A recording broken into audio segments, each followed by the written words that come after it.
How are you doing? I'm good, thank you, and you? How are you doing with endo? Well, I actually have to go to the lab probably later tonight. Right after? Yes, I'm going right after this. Me too. We'll see each other there. Okay, so today, as I told you, we're going to talk about some questions about immigration. I know we're both like in the same boat, but for the audience to know, when exactly did you move to the US? Yes, so I'm 29, almost 30 years old. I moved when I was 22, so 8 years ago. I think it's for me is also 7 years too. I came here when I was in sophomore year high school. And I'm 24. Yeah. When you were planning to like go to a different country to live, did you have any other country in mind besides the US? No, so this is funny, but like my parents are super Portuguese, but my dad, I was actually born here, but I never lived here. So when I was 1 year old, my parents moved back to Portugal. And my mom was just here like immigrating basically in her 20s, and she met my dad here. And then my dad, he grew up a little bit here because he was born in Africa. Oh, wow. Okay. and then they immigrated they went back to Portugal for 2 years and things didn't work out there. So then they moved to the States and they were in New Jersey for he was 12 until he was 29. Oh, wow. Then he had me. Mm-hmm. So you were born in New Jersey? Yeah. Where in New Jersey? In Newark. Oh, interesting. Okay. I literally spent my entire life without ever coming here. So like for my parents, to answer your question, for my parents, like they moved here to work and to make money because of the crisis in Portugal and in Europe. And United States were like a comfort zone just because we had double citizenship. Oh, okay. So you already had that. Okay. Did you ever think of moving to a different country? Like, okay, like I'm in the US now. I kind of don't like it here. Maybe I want to go to a different country to live. You know, I actually don't know. Like sometimes I think if I would like to go back to Portugal for my country because I have so many friends there. But I think that the lifestyle is so different, and being in grad school here, it's so expensive that would make no sense in Portugal.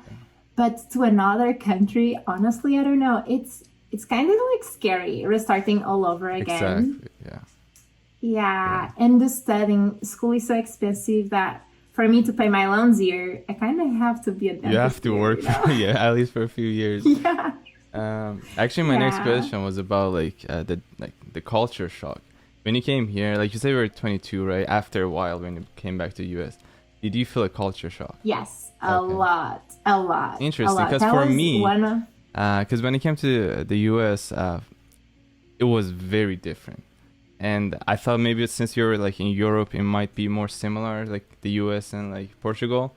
But for me, it was just crazy. Like it took me a few years, probably even more, to like get used to it. It's actually very different. Like the mindset is very different. I think like in Europe, we are more, especially in Portugal, we are very like family oriented. People are more known as to, for instance, after work, we hang out with friends and family. Here it's more people want to make money, you know. Yeah. I grew up poor. Like I grew up in a very like normal average class and like super poor considered to the States. Like I've never owned a Victoria's Secret anything, you know. There was not even a Victoria's Secret store. That's like a movie thing, you know. So it was very, very different.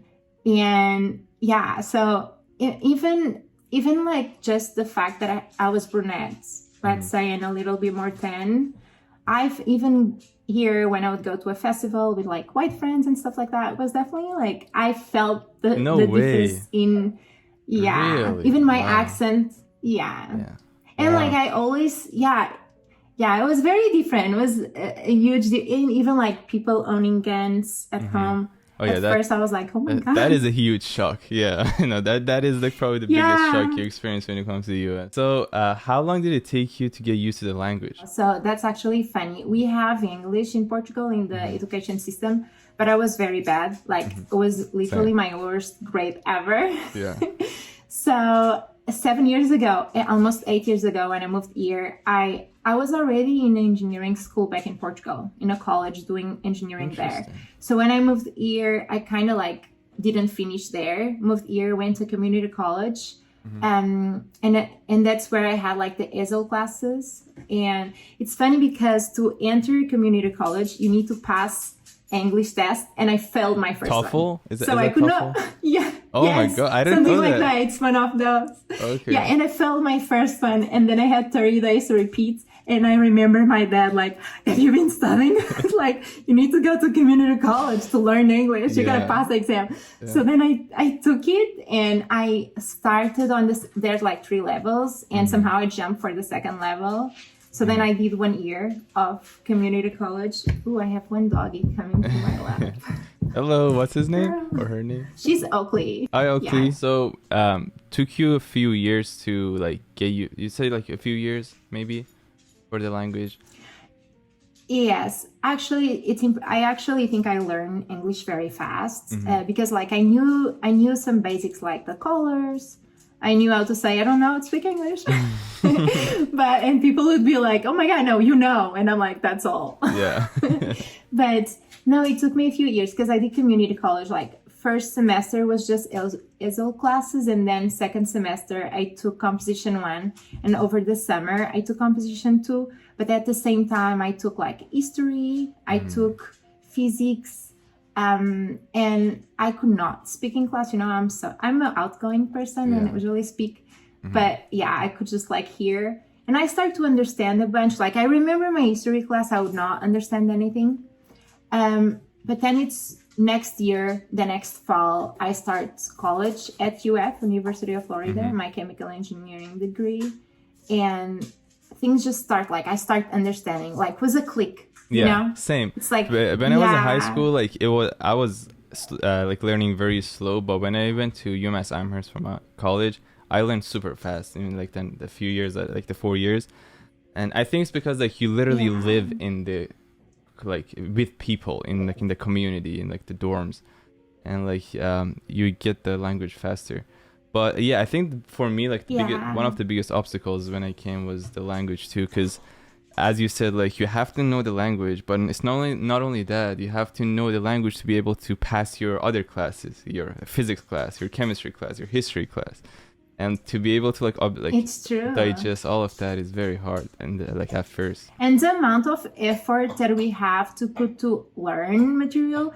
I even remember like when I took Bio 1, I could not understand one word that the professor would say, because at that point I already knew like English more or less. I could take other classes.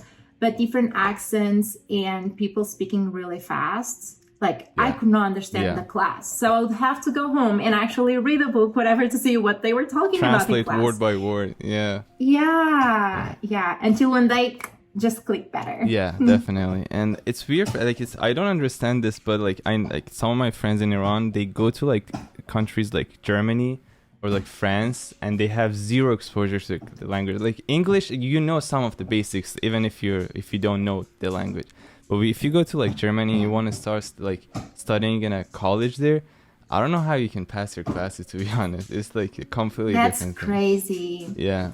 Yeah, but you know something, in Portugal, a lot of people from Europe would come to our university when I was there, and they would do the test in English.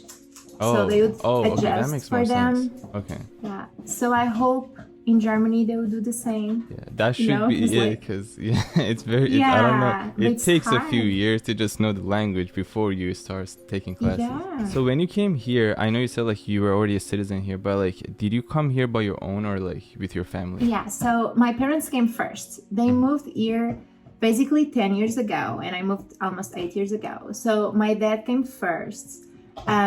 Because we came for work. Like my parents were not making any money in Portugal at this time, and they had so much bills. And I was at the university there, so they wanted me to stay there. And then, so my dad came to work. My mom came after, and then my sister came. And then I was the last one coming because I was like, well, in Portugal, just doing university.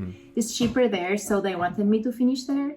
But eventually things happened in my life, and I was like not doing well mentally, so I asked them to just come back to them, you know. Yeah, it was hard because even for Christmas I sometimes would not be able to see them. And like for my birthday I would never see them. I would just see them during the summer because it's like a longer break, so that was hard. That's very way tough. Easier being together here.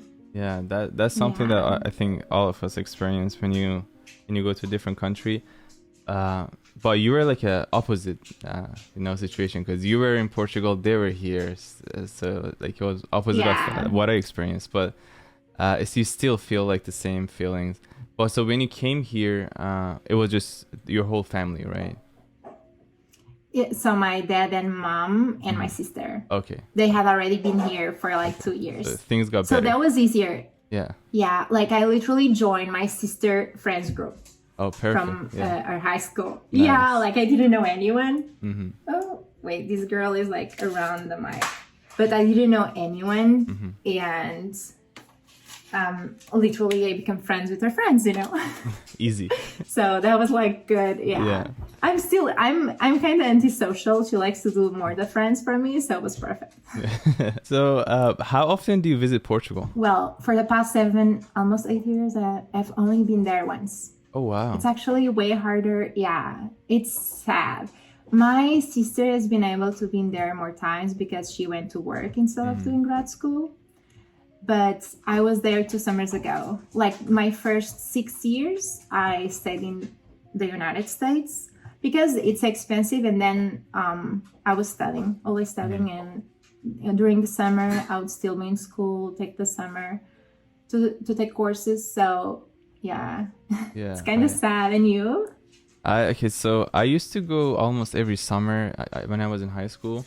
But after the COVID hit and like the whole situation that's happening in Iran, last time I went, I think it was 4 years ago, and I just got a niece like 6-7 months ago, so I was super happy to go see her in Iran. Yeah, but because of the situation, I couldn't go to my own country.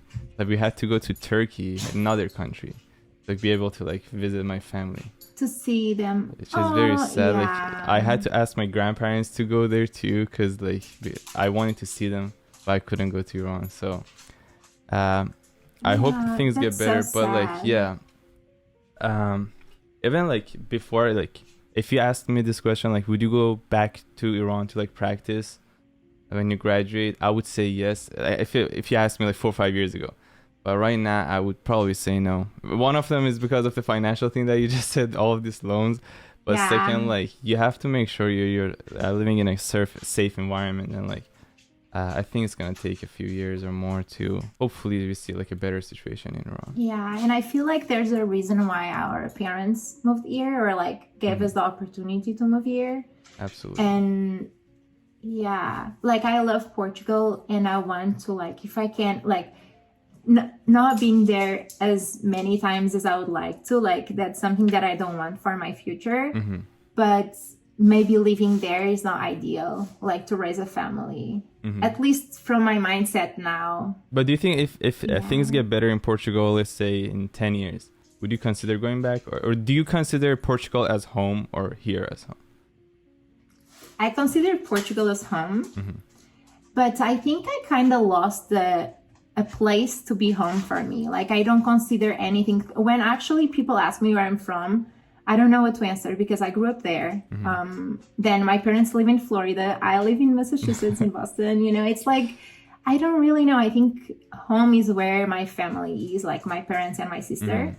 And yeah, like if they would go to Australia, I would want to be close to them, if that makes sense. Yeah. I think I would move to be close, Yeah, that's a good answer. So I don't know. Yeah. So this is actually a good question that a lot of people ask me to ask you. What do you think people who are thinking of immigration should know before they make their final decision? If you're just like, okay, I'm bored here, let's go to a different country.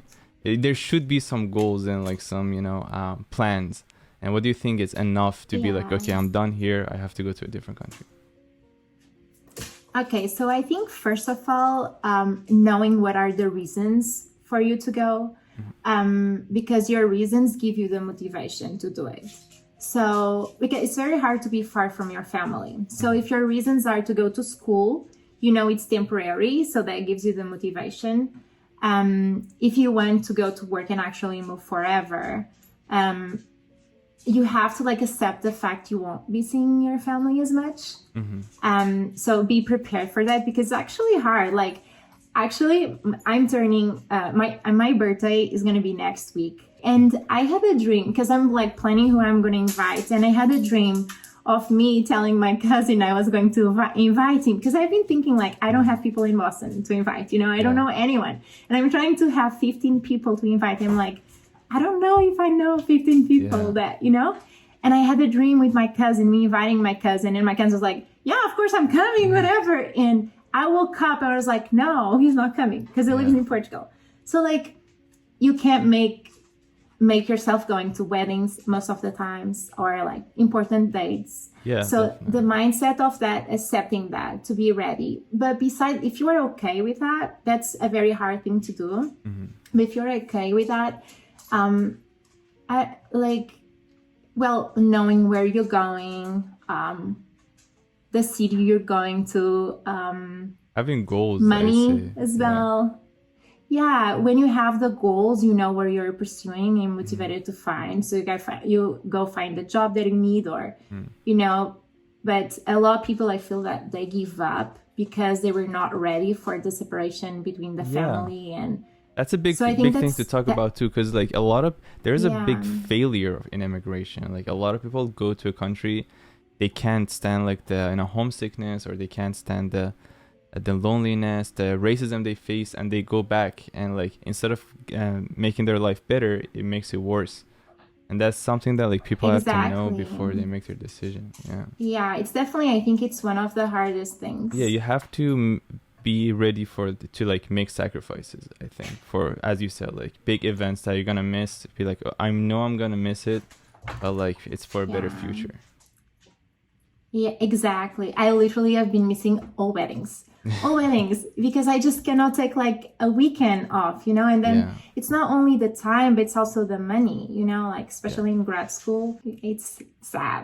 It is sad. But it's okay, but it's better future, right? Yeah. Okay, so my friend in Iran, shout out to Karan, by the way, he made this video. He went around the public and in Tehran, capital city of Iran, and then he asked people like if they ever thought of moving to a different country, and if they have, what's the reason. And let's just watch it together, and if you have any feedback, go ahead. خب میخوام خیلی کوتاه مردم نظرشون راجع به این که به طالب مهاجرت فکر کردن یا نه بپرسم، که ببینیم آقا کیا تا حالا تو سرشون بوده مهاجرت کنن یا نه. دانشجوها میخوام بپرسم. برو بریم. باز میتونم یه دقیقه وقتتون رو مصاحبه یوتیوبی بگیرم؟ به مهاجرت حالا فکر کردی؟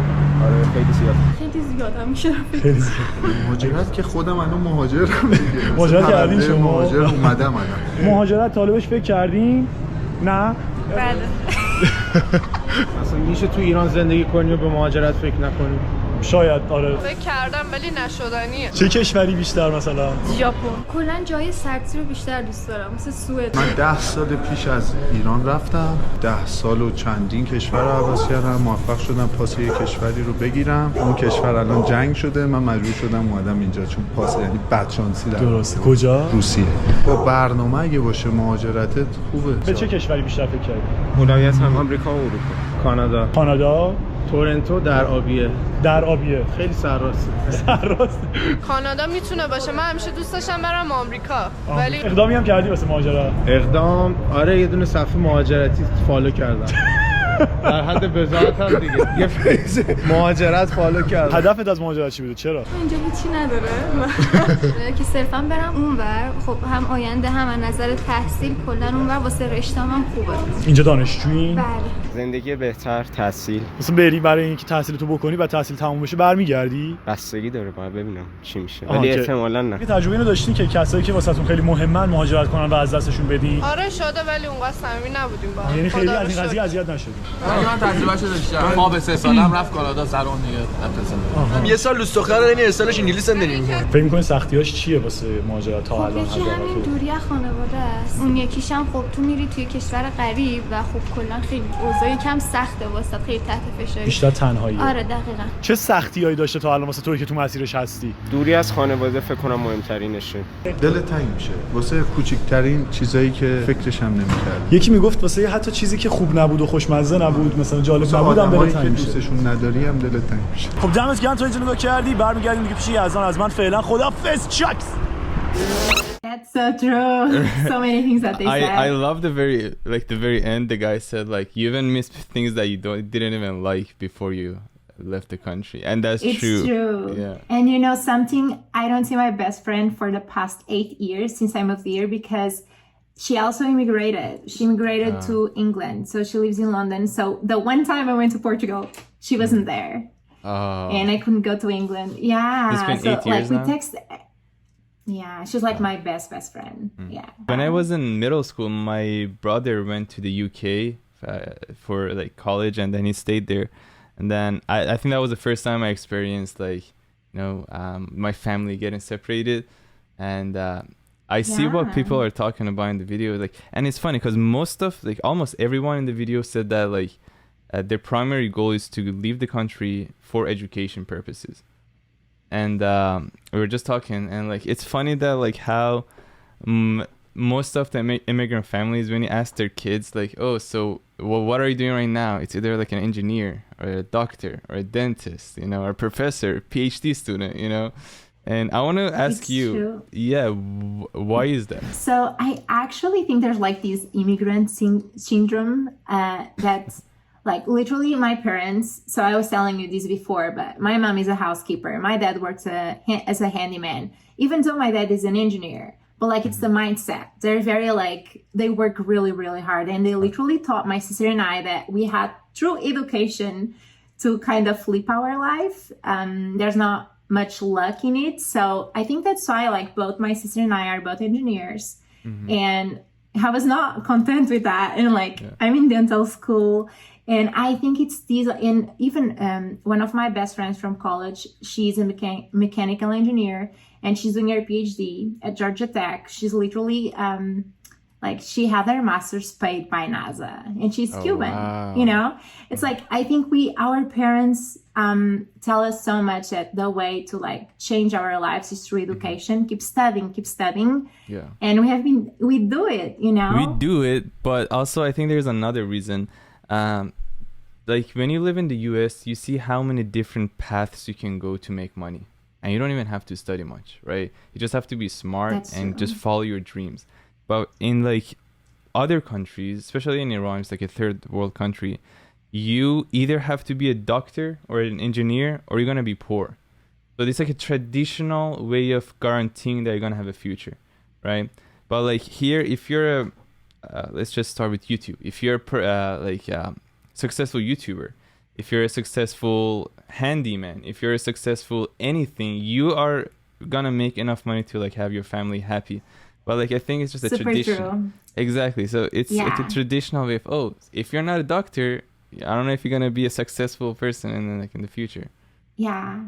Like literally in Portugal, if you're not a doctor, a dentist, or an engineer, you really don't make money. Like exactly, a soccer player. Even though my cousin is one, and because he's not professional, he makes no money. It's so sad. He plays for Sporting Lisbon? No, I don't know what club he is now, but he's like, you know, those people that try to make it, but like are in the smaller teams. And it's hard because literally it's his passion, but he makes no money out of it. But my best friend, she's a graphic designer. And she had to leave Portugal because graphic designers like in Portugal don't really make money. So, and I feel like graphic designer is still a very like complex degree, and like you succeed with that in the States. Like it's completely a solid thing, and like there, no, literally you gotta be a doctor, dentist, or engineer, or nothing, literally. Well, thank you so much for being in this podcast and starting this podcast. This is the episode number 1 of Imo Podcast. And before we end this, who do you think is a better soccer player, Messi or Ronaldo? Of course, Cristiano Ronaldo. And you know something, he actually came from a very like humble family in Portugal, so he totally like he beats all the odds. Very poor family. So he beats all the odds, and I don't know much about Messi, and I love Messi too, you know, I'm not like a fighter in this one, but he definitely beats all the odds, you know. So let's end this video with I usually say a woman life freedom, because it's like the saying in like this current revolution in Farsi. So if you can, just let's say it together. Woman is zan, life is zendegi. Freedom. Yeah, and then freedom is azadi. Zendegi azadi. Perfect. Thank you so much. I'm saying all wrong. No, you're good.